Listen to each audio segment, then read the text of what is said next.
সম্মানিত ভাইয়েরা, সম্ভবত পর্দার আড়ালে মা বোনেরা আছেন, এই দেশ আমাদের সবার, এটি আল্লাহ তাআলার দান।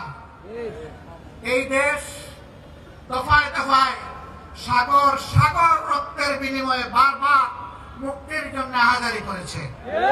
47-এ, 71-এ, আবার 24 সালে কোন জাতি আমি জানি না তাদের নিজেদের মুক্ত স্বাধীন অধিকারের জন্য এত রক্ত এত দফায় দিয়েছে কিনা আমি জানি না। আল্লাহ তাআলার দরবারে দোয়া করি, আল্লাহ তাআলা এই জাতির লড়াকু এই সৈনিকদের সমস্ত ত্যাগকে কবুল করুন। সমান তালে যুদ্ধ করেছে নারীরা, পুরুষরা, যুদ্ধ করেছে 1.5 মাসের শিশুরা। 24 তারিখ যে নতুন স্বাধীনতা বাংলাদেশের মানুষ লাভ করেছে, তার মাত্র 2 দিন আগে উত্তরায়ের পর 1.5 মাসের শিশুকে তুলে নিয়ে তিনি রাস্তায় চলে এসেছিলেন। পুলিশ সামনে বুক পেতে দাঁড়িয়েছিলেন। সাংবাদিকরা বলেছে, মা তুমি সরে যাও, তোমার এই কচি বাচ্চাকে নিয়ে তুমি এখানে থাকো না। সে বলেছে, আমার তো কোনো বড় বাচ্চা নয়, আমার পরিবারে দাঁড়িয়ে কি কোনো শহীদ হবে না? আমি এই বাচ্চা নিয়ে শহীদ হওয়ার জন্য এখানে এসেছি। আমি আমার এবং আমার বাচ্চার স্বাধীনতার বিনিময়ে জাতি মুক্ত হয়েছে, স্বাধীন হয়েছে, আমি দেখতে চাই। আল্লাহু আকবার, আল্লাহু আকবার। আল্লাহ যে জাতির মধ্যে এই ধরনের মা সৃষ্টি করেছেন, আমরা দোয়া করি আল্লাহ তাআলা সেই জাতির মায়েদের পেট থেকে সন্তান সৃষ্টি না করে আল্লাহ যেন যোদ্ধা সৃষ্টি করে দেন।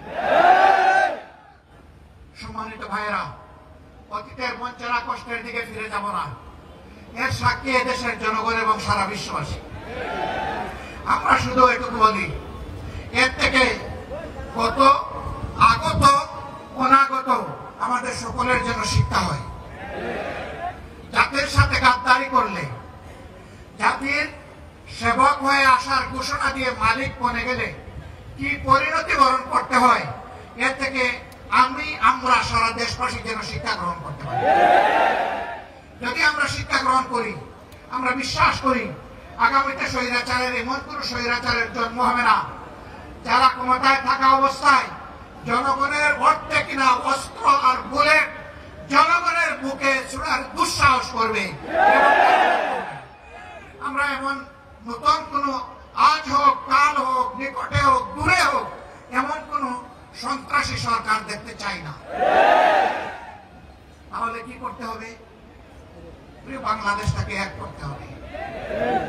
18 কোটি মানুষের 36 কোটি হাতকে এক জায়গায় ধরতে হবে।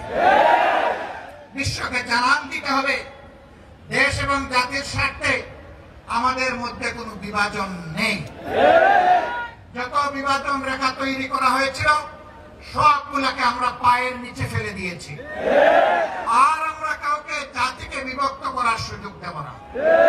দলের ভিত্তিতে, ধর্মের ভিত্তিতে, গোষ্ঠীর ভিত্তিতে আমরা কাউকে আর জাতিকে ভাগ করার সুযোগ দেব না। জাতিকে তারাই ভাগ করে যারা জাতির দুশ্মন। জাতির যারা বন্ধু, তারা কখনো তার জাতিকে ভাগ এবং বিভক্ত করতে পারে না। এই ক্ষেত্রে আমরা আপোষহীন। আমরা মতলববাজদেরকে জানিয়ে দেব, অতীতে তোমরা যা করেছো এই জাতি আর ভবিষ্যতে তোমাদেরকে তা করতে দিবেন না।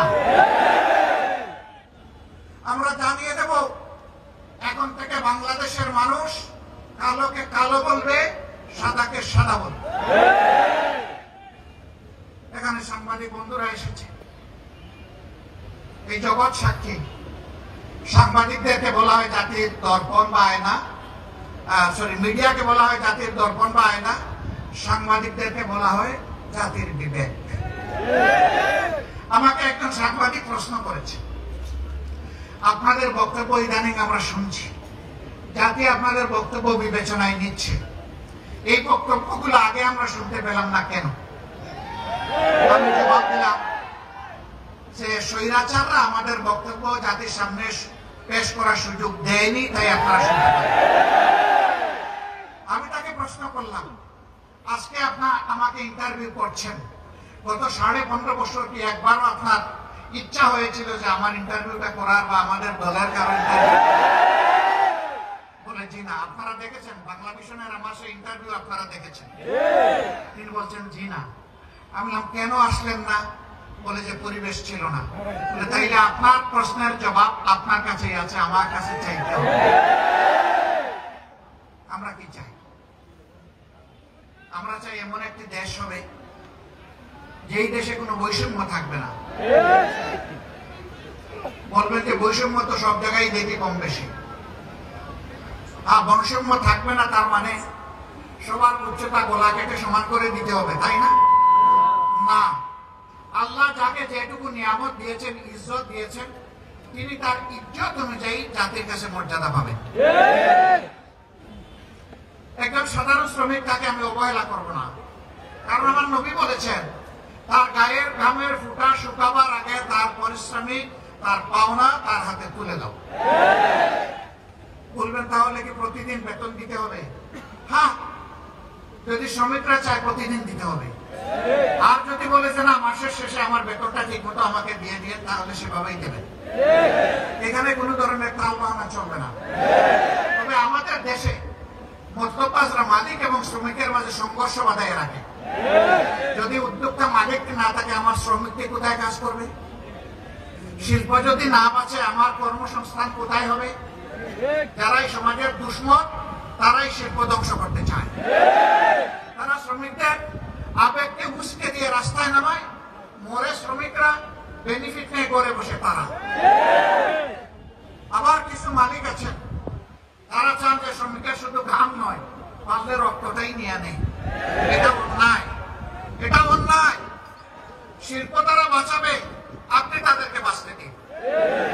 আপনি তাদেরকে সম্মান করবেন, তারা সমস্ত শক্তি উজাড় করে আপনাকে সব কিছু বিলাইয়ে দেবে। শিল্পের উন্নতি হবে, তাদেরও উন্নতি হবে। আমরা ওই রকম বৈষম্যহীন একটা সমাজ চাই। আমরা এমন একটা সমাজ চাই যেই সমাজে জন্ম নেওয়া প্রতিটি শিশু জন্ম নেওয়ার পর থেকে 4টি অধিকার তাকে তার সরকার দিতে বাধ্য থাকবে। একটি হচ্ছে তার খাওয়ার অধিকার, অর্থাৎ তার খাদ্যের যোগান দিতে হবে। অপুষ্টির কারণে কোনো শিশু মারা যাবে না, বিকলাঙ্গ হবে না। দ্বিতীয়টি হচ্ছে তার আশ্রয়, তার মাথা গুজার একটা ঠাঁই থাকতে হবে। তার সাথে মর্যাদায় মিলে এরকম একটা জায়গা তাকে তৈরি করে দিতে হবে। কারণ নিজের সামর্থ্য থাকে, সরকারের কাছে সে অবশ্যই চাইবে না, কিন্তু যার সামর্থ্য নাই তাকে অবশ্যই আশ্রয়ের ব্যবস্থা করে দিতে হবে। এরপরে এই শিশুটির অধিকার হচ্ছে তার সে যাতে একটা সুস্থ নাগরিক হিসেবে গড়ে তুলতে পারে, এই জন্য তার জন্য স্বাস্থ্য সেবা নিশ্চিত করতে হবে। এরপরের অধিকার হচ্ছে তাকে সুশিক্ষা দিতে হবে। আজকে বহু সন্তান, লক্ষ লক্ষ সন্তান মায়ের পেট থেকে জন্ম নিয়ে 4 অধিকারের কোনোটাই পায় না। তারা বস্তিতে নির্জনে দুকে দুকে কাঁদে আর আল্লাহকে চিৎকার দিয়ে বলে, আল্লাহ আমরাও তো এই সমাজের মানুষ, আমাদেরকে একটু সম্মানজনক বাঁচার কোনো অধিকার নেই। আমরা এই জায়গাটাকে সমতলে আনতে চাই, দেখতে চাই। সম্মানিত ভাইয়েরা, আর আমরা কি চাই? আমরা চাই ব্যবসায়ীরা তাদের জায়গায় ব্যবসা করবে, কোন দুর্বৃত্ত চাঁদাবাজের সাহস হবে না তার কাছে গিয়ে চাঁদা চাইবে। যাকে আল্লাহ তাআলা গরিবী হালতে রেখেছেন, প্রয়োজনে সে ভিক্ষা করবে, কিন্তু কোন ক্যাডারকে এর আগে চাঁদা দিতে হবে না। সারাদিন ভিক্ষা করবে শ্রমিক, শ্রম দিবে কর্মচারী, কাজ করবে কর্মকর্তা, কাজ করবে কৃষক, মাঠে ফসল ফসাবে। বিকালে যখন সওদা কিনতে যাবে তখন 30 টাকা কেজি দরের পেঁয়াজ 300 টাকা হবে না। বাজারে স্বস্তি থাকবে, সহনীয় দ্রব্যমূল্য থাকবে, যাতে প্রতিটি মানুষ তার সামর্থ্য অনুযায়ী স্বস্তির সাথে বসবাস করতে পারে। তার সামাজিক নিরাপত্তাটা এমন হবে যে সে ঘরের মধ্যে দরজা খুলে হোক বন্ধ করে হোক রাতের বেলা শান্তিতে ঘুমাবে। কোন দুর্বৃত্ত তার সম্পদ কিংবা ইজ্জত লুণ্ঠন করার দুঃসাহস করবে না। আমরা এমন একটা সমাজ চাই। আমার এমন একটা সমাজ প্রয়োজন যে সমাজের শিক্ষিত মানুষগুলা কলমের কুচায় কোটি কোটি হাজার কোটি টাকা জাতির কাছ থেকে লুণ্ঠন করবে না। কলম হাতে নিয়ে কলিজাটা থরথর করে কাঁপবে। আল্লাহ আমার হাতে কলম তুলে দিয়েছেন, এই কলমের জায়গায় আমি যদি বেইনসাফি করি ইয়াউমাত তালাকে, মুলাকাতের দিন, আদালতে আখিরাতে আল্লাহ আমার কাছ থেকে কড়ায় গন্ডা হিসাব নেবেন, আর আমার জায়গা হবে জাহান্নাম। এই অনুভূতি নিয়ে রাষ্ট্রের, সমাজের প্রত্যেকটি শিক্ষিত কর্মচারী, কর্মকর্তা, ব্যক্তিটি তার দায়িত্ব পালন করবে। আমরা এখন কি দেখি, নির্বাচনের আগে যিনি এমপি ক্যান্ডিডেট তিনি পায়েদেরও বলেন যে আপনারে আমার বাবার মতো লাগে। যারা পায়ে ধরতেছেন হুশ নাই, কারে ধরতেছেন, হয়তো তিনি তার ছেলের বয়সী। বলতেছেন যে আপনার বাড়িতে আসি, আপনার সাথে পরে কথা বলবো, আসেন আপনার বাবার কবরটা আগে জিয়ারত করি। এই লোকটা বলতেছে আস্তাগফিরুল্লাহ, আমার বাবা তো এখনো জীবিত আছেন, আপনি কবর পাবেন। নির্বাচনের গিয়ে সময় গিয়ে বলে যে আপনারে আমার মায়ের পেটের ভাইয়ের মতো লাগে দেখতে। নির্বাচন চলে গেলে বলে তুমি কে বেটা, শালার বেটা, এখান থেকে পালাও। এখানে আসছো কেন, কিভাবে আসছো, কে তোমাকে আসতে দিল? ও বাবা, ওর তো এখন জান বাহির হওয়ার পর। আমরা ওই রকম ভণ্ড রাজনীতিবিদ চাই না, আমরা চাই উমরি শাসন। রাতের বেলা উমরের সবাই ঘুমাবে তার রাজ্যে, তিনি খলিফা, তার ঘুম তিনি জনগণের জন্য আল্লাহর কাছে ওয়াকফ করে দেবেন। রাস্তায় বের হয়ে দেখবেন তার রাজ্যের নাগরিকরা কে কোন কষ্টে আছে, খুঁজে বের করে পরের দিন সকালে নিজেই তার সমাধান দিবেন হাতে তুলে। আমরা সেই রকম শাসক চাই, গ্রামের মেম্বার থেকে শুরু করে পার্লামেন্ট মেম্বার পর্যন্ত, পিএম থেকে শুরু করে বঙ্গভবনের প্রেসিডেন্ট পর্যন্ত আমরা ওই রকম পদাবির ও দায়িত্বশীল শাসক চাই।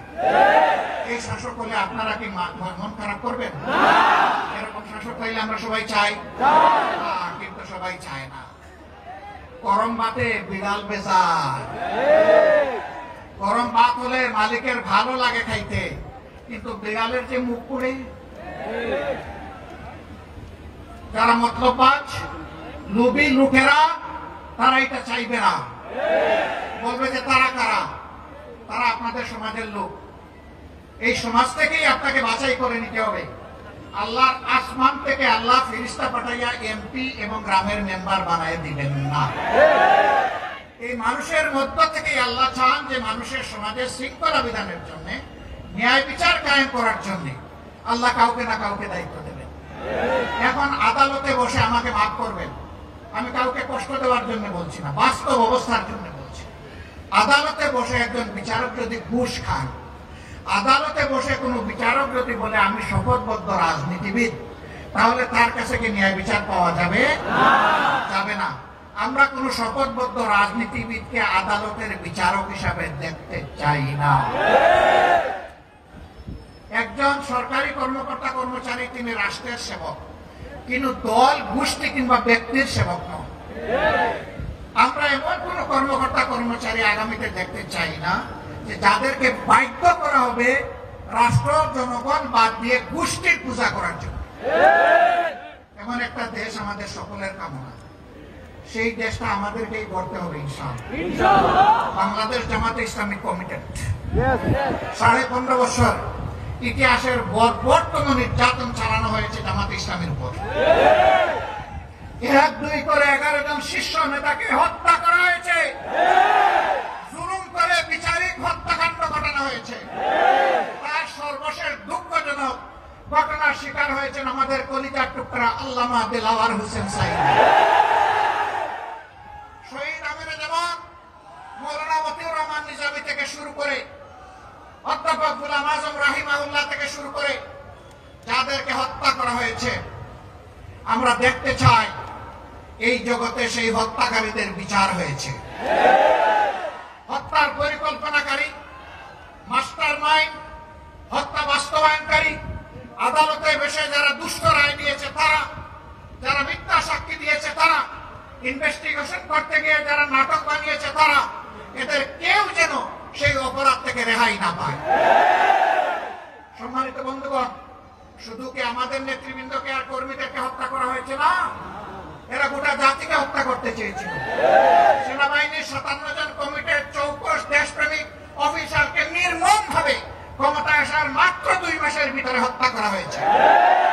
পিডিআর বাহিনীকে ধ্বংস করা হয়েছে, নিজেদের ক্ষমতায় যাওয়ার সিঁড়ি হিসাবে তাদেরকে বলির পাজা বানানো হয়েছে। এই সবগুলোর বিচার চাই। নিরীহ মানুষগুলা যারা জেলে বন্দী আছে তাদের সবার মুক্তি চাই।